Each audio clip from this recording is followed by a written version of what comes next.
هذا القرآن يوحدنا لطريق الخير يوجهنا الله تعالى أنزله ورسول الله معلم.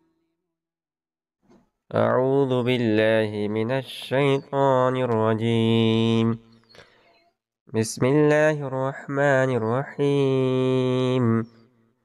وبشر الذين آمنوا وعملوا الصالحات أن لهم جنات تجري من تحتها الأنهار كلما رزقوا منها من ثمرة رزقا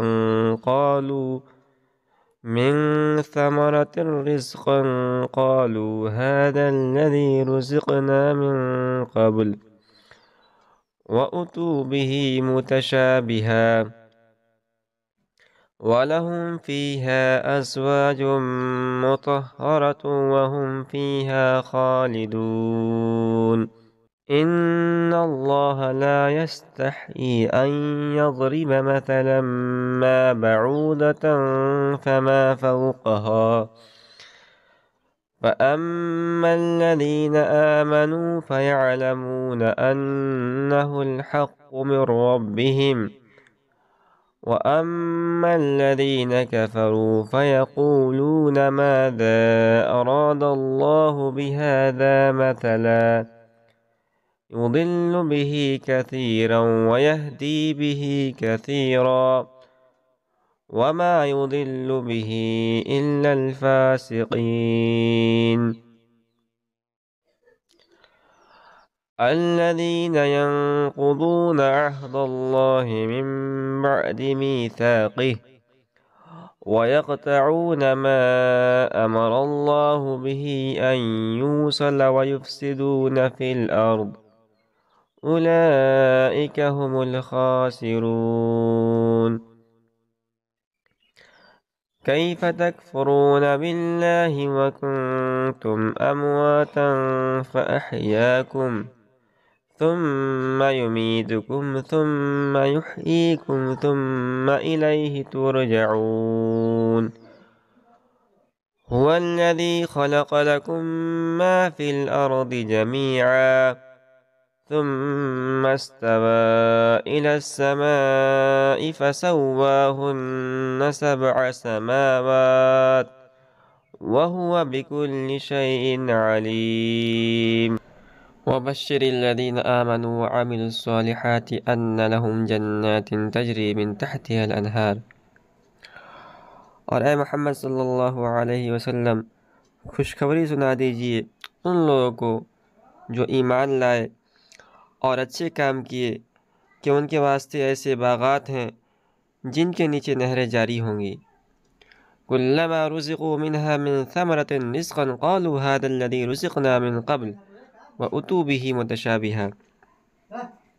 جب ملے گا ان کو وہاں کوئی پھل کھانے کو تو وہ کہیں گے کہ یہ تو وہی ہے جو ملا تھا ہم کو اس سے پہلے، اور دیے جائیں گے ان کو پھل ایک صورت کے. وَلَهُمْ فِيهَا أَزْوَاجٌ مُطَهَّرَةٌ وَهُمْ فِيهَا خَالِدُونَ. اور ان کے لیے وہاں عورتیں ہوں گی پاکیزہ اور وہاں وہ ہمیشہ رہیں گے.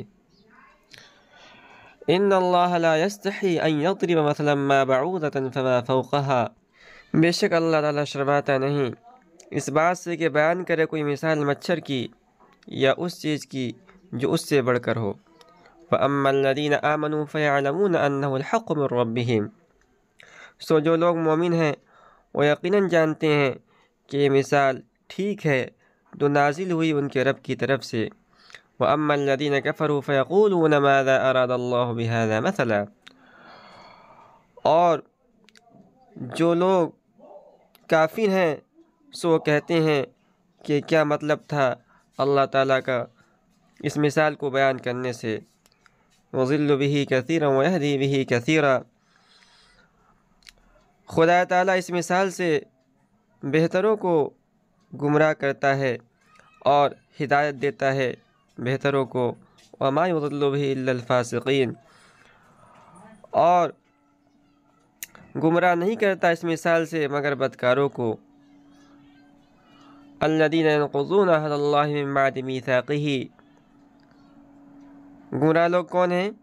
گمراہ لوگ وہ ہیں جو توڑتے ہیں خدا کے معاہدوں کو مضبوط کرنے کے بعد۔ وَيَقْطَعُونَ مَا أَمَرَ اللَّهُ بِهِ أَن يُوصَلَ وَيُفْسِدُونَ فِي الْأَرْضِ، اور قطع کرتے ہیں اس چیز کو جس کو اللہ تعالیٰ نے فرمایا ملانے کو، اور فساد کرتے ہیں ملک میں۔ اولئک هم الخاسرون، وہی لوگ گھاٹے والے ہیں۔ کیف تکفرون باللہ وکنتم امواتا فاحیاکم ثم یمیتکم ثم یحییکم ثم الیہ ترجعون۔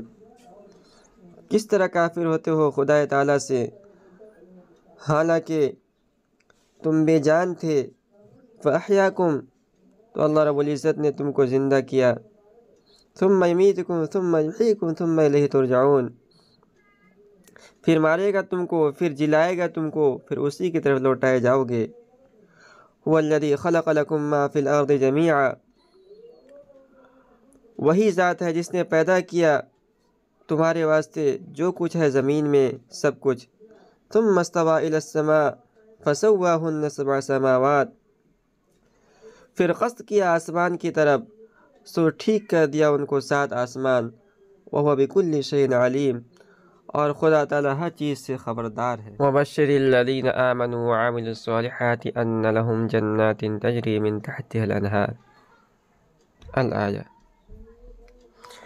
اس سے پہلی آیت میں اللہ رب العزت نے قرآن کریم کو نہ ماننے والوں کا تذکرہ کیا تھا، اور ان کے لیے جو عذاب اللہ رب العزت نے تیار کر رکھا ہے اس کا بیان تھا۔ یہاں سے ان آیات کے اندر اللہ رب العزت نے ماننے والوں کے لیے بشارت اور خوشخبری کا تذکرہ کیا ہے۔ آیت کی شروعات ہوئی ہے وَبَشِّرِ الَّذِينَ آمَنُوا۔ لفظ بشارت اس کے معنی آتے ہیں خوشخبری، یعنی ایسی خبر جس کو سن کر انسان کے چہرے پر خوشی کے آثار نمایاں ہو جائیں۔ اس پوری آیت کے اندر اللہ رب العزت نے قرآن کریم کے ماننے اور ایمان لانے والوں کو جنت کی خوشخبری دی ہے، اور بتلایا گیا ہے کہ آخرت کے جو ماننے والے ہیں اللہ رب العزت نے آخرت میں ان کے لیے ایسے باغات تیار کر رکھے ہیں جن کے نیچے نہریں جاری ہوں گی، جس کی وجہ سے یہ باغات ہرے بھرے ہوں گے، اور بہنے والے پانی کا منظر بھی بذات خود طبیعت کو گلزار کرنے کے لیے کافی ہوتا ہے۔ پھر فرمایا کہ جنت کے پھل جب اہل جنت کو ایک مرتبہ دینے کے بعد دوسری مرتبہ دیے جائیں گے تو ان کو ظاہری شکل و صورت میں پہلے پھلوں کے مشابہ ہونے کی وجہ سے ایک جیسا معلوم ہوگا۔ تو اہل جنت کہیں گے کہ یہ پھل تو ہم کھا چکے ہیں، لیکن جب دوبارہ کھائیں گے تو معلوم ہوگا کہ ان کا ذائقہ پہلے پھلوں سے بالکل مختلف تھا۔ وَلَهُمْ فِيهَا أَزْوَاجٌ مُطَهَّرَةٌ وَهُمْ فِيهَا خَالِدُونَ۔ اللہ رب العزت نے پھر فرمایا کہ جنت میں اہل جنت کو پاک صاف بیویاں ملیں گی جو دنیا کے تمام ظاہری اور اخلاقی گندگیوں سے پاک ہوں گی، بول و براز، حیض و نفاس، اور ہر ایسی چیز سے پاک ہوں گی جن سے انسان کو نفرت ہوتی ہے۔ پھر فرمایا کہ جنت کی نعمتوں کو دنیا کی آنی فانی نعمتوں کی طرح نہ سمجھنا چاہیے کہ جن کے فنا ہو جانے یا سلب ہو جانے کا ہر وقت خطرہ لگا رہتا ہے، بلکہ اہل جنت کو جو نعمتیں ملیں گی وہ ہمیشہ ہمیشہ کے لیے ملیں گی۔ ان اللہ لا یستحی ان یضرب مثلا ما بعودۃ فما فوقها۔ اس آیت میں اللہ رب العزت نے کفار و مشرکین کے ایک شبہ کی تردید کی ہے۔ یوں تو اسلام اور قرآن سے متعلق کفار و مشرکین کے بے شمار شبہات تھے، لیکن قرآن کے متعلق ان کا ایک شبہ یہ تھا کہ اس کتاب کے اندر اللہ تعالیٰ نے ایسی حقیر اور گھناؤنی چیز کا ذکر کیا ہے جو اس کی عظمت اور قرآن کریم کی عظمت کے خلاف ہے۔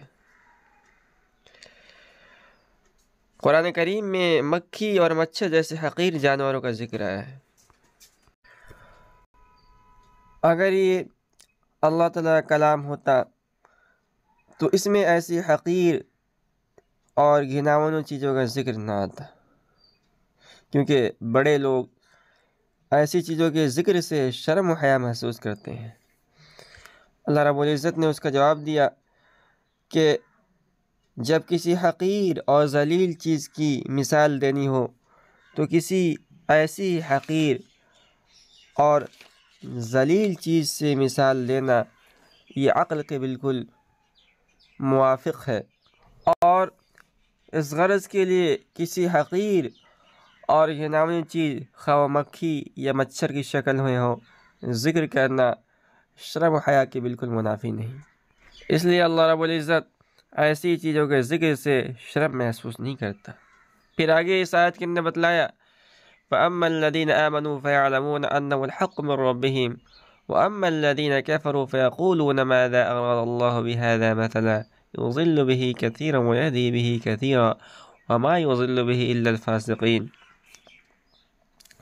اس کے اندر بتلایا کہ ایسے احمقانہ شبہات صرف ان لوگوں کو ہی پیدا ہوتے ہیں جن کے قلوب و دماغ سے ان کے کفر کی وجہ سے سمجھنے بوجھنے کی صلاحیت مفقود ہو جاتی ہے۔